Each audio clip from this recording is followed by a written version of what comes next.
जिन लोगों की नींद मृत्यु के समान हो जाती है, उनका हर सुबह एक नया जन्म होता है और इस नए जन्म के साथ वह चाहें तो अपने जीवन को नई दिशा दे सकते हैं, एक नया मोड़ दे सकते हैं, एक नया आनंद पैदा कर सकते हैं। सूर्यों की किरणों के साथ दिन की शुरुआत होती है और पूरी प्रकृति जाग उठती है। इसलिए अगर आपको अपनी सुबह बेहतर बनाने के कुछ नियम पता चल जाएं, तो आपका पूरा दिन आनंद और जोश के साथ बीतेगा। आज की जो बहुत कहानी मैं आपको सुनाने वाला हूँ, उसमें आपको कुछ ऐसी आदतें पता चलेंगी जिन्हें सुनने के बाद आप अपने पूरे दिन को बहुत बेहतर बना सकते हो। तो चलिए कहानी शुरू करते हैं। ये कुछ समय पहले की बात है, जब धरती पर बहुत सारे काम इंसानी हाथों से किए जाते थे। मतलब उस समय इतनी ज़्यादा मशीनों का उपयोग नहीं होता था। इंसान खुद मेहनत करता था और अनाज पैदा करता था। आज के युग में तो बहुत सारी मशीनें आ गई हैं जो उन कामों को आसानी से कर देती हैं, लेकिन आज से 200 साल पहले तकरीबन इंसान ही किया करते थे। ऐसे ही एक गांव में मोहन नाम का एक युवक रहता था। खेती करना उनका खानदानी पेशा था। जहां पर मोहन के माता पिता बहुत मेहनती थे, वहीं पर मोहन बहुत ही आलसी प्रवृत्ति का था। वह किसी भी काम को अच्छे से नहीं करता था, या फिर कहें कि उसका मन किसी काम में लगता ही नहीं था। उसके माता पिता को अक्सर उसके भविष्य के बारे में चिंताएं होती थीं कि हमारे जाने के बाद यह कैसे अपना पेट भरेगा, कैसे मेहनत करेगा। उसको खूब डांट फटकार लगाने के बाद भी उसमें कोई अंतर नहीं आ रहा था। दिन व दिन स्थिति और चिंताजनक होती चली गई। अब मोहन दिन में भी सोता रहता था और सुबह भी बहुत देर से उठता। एक दिन मोहन के पिता को पता चला कि गांव में एक बौद्ध भिक्षु आया हुआ है और वह मानव शरीर के गहरे विषयों पर चर्चा करता है और उसको ठीक करने के लिए बहुत अच्छी औषधियां भी लेकर आया है। फिर क्या, मोहन के पिता मोहन को लेकर उस बौद्ध भिक्षु के पास पहुंच जाते हैं। वहां पर पहुंचकर वो बौद्ध भिक्षु को प्रणाम करते हैं और कहते हैं कि हे महात्मा, ये मेरा 22 वर्षीय पुत्र मोहन है। मैंने सुना है आप शरीर संबंधी इलाज करते हैं और मेरे बेटे को कोई रोग तो नहीं है, लेकिन पता नहीं फिर भी क्यों वह बीमारों की तरह रहता है। किसी भी काम में उसका मन नहीं लगता और उसे बहुत जल्दी थकावट भी हो जाती है। कृपया करके मुझे बताइए कि ये कोई रोग है तो इसका क्या इलाज करूं।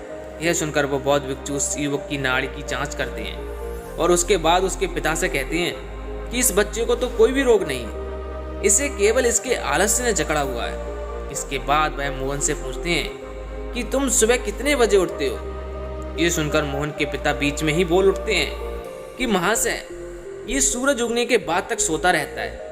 उसके बाद वह बौद्ध भिक्षु पूछता है कि इतनी देर से उठने का कारण क्या है, क्या ये रात में देर से सोता है। इसका उत्तर देते हुए मोहन के पिता कहते हैं कि ये रात में देर तक पढ़ाई करता रहता है और इसी वजह से ये सुबह जल्दी नहीं उठ पाता। यह सुनकर वो बौद्ध भिक्षु कहता है कि यही तो कारण है, यही तो जड़ है।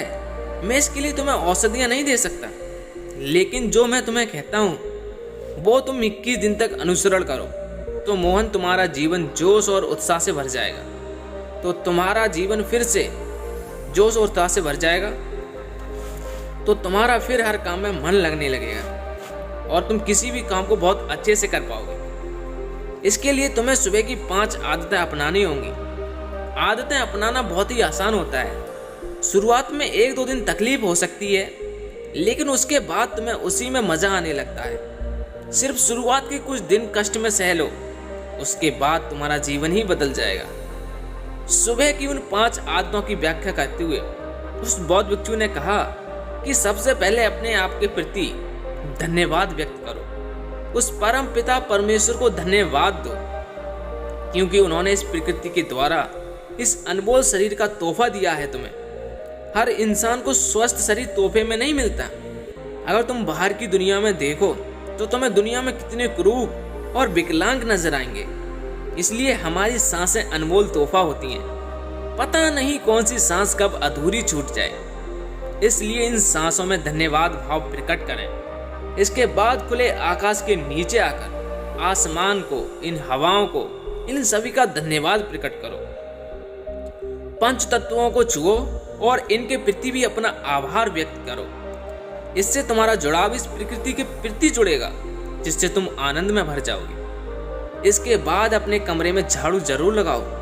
इसका मतलब यह होता है कि सारी गंदगी अपने कमरे से बाहर, अपने दिमाग से बाहर कर रहे हो। और इसके बाद अपने कमरे में एक तेल का दिया जरूर जलाओ।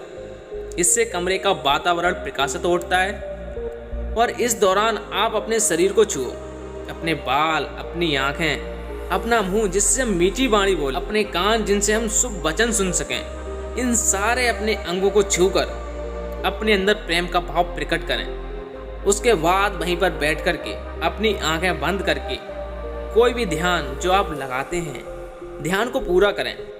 ध्यान को पूरा करने से आपका दिमाग स्पष्ट होता है। आप पूरे दिन में जो भी काम करने वाले हैं, आप उसके प्रति स्पष्ट निर्णय ले सकते हैं। ध्यान आपका मार्गदर्शन है, वो आपको सही मार्ग दिखलाता है।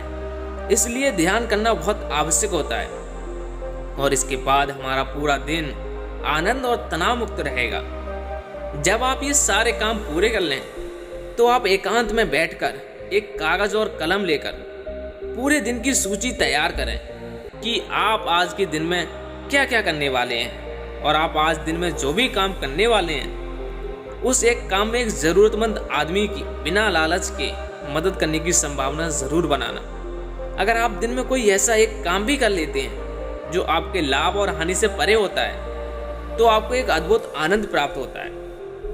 आपको लगता है कि आज का दिन मैंने कुछ अलग तरीके से जिया, किसी ज़रूरतमंद की निष्पक्ष भाव से मदद कर दी। इससे अच्छी बात क्या हो सकती है। जब आप यह विधि भी पूरी कर लें तो फिर एक प्रेरणादायक गीत जरूर गाएं अपनी आवाज़ में। आवाज़ चाहे बेसुरी हो या फिर मीठी हो, लेकिन भाव सच्चा होना चाहिए, भाव प्रेरणादायक होना चाहिए, भाव संवेदनशील होना चाहिए। और जब आप ऐसा गीत गाते हैं तो आप जोश और उत्साह से भर जाते हैं। पूरे दिन काम करने के लिए ये गीत आपको ऊर्जा देगा।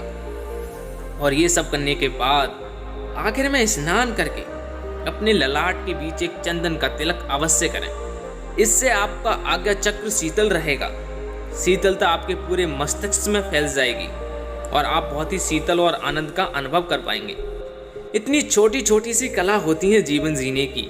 जो आदमी इस मंत्र को 21 दिन तक अपना लेगा, उसका पूरा जीवन बदल जाएगा। उसके बाद उसे कोई काम जबरदस्ती करना नहीं पड़ेगा, उसे जबरदस्ती उस काम में ढकेलना नहीं पड़ेगा, बल्कि वह काम ही आपके लिए आनंद बन जाएगा। जीवन एक उत्सव बन जाएगा, जीवन एक जोश बन जाएगा, जीवन में संवेदना फिर से लौट आएगी। जरा सोचिए, जब हम बच्चे होते थे, हमारे अंदर किसी भी नए काम को करने के लिए तरंगें उठ जाने लग जाती थी।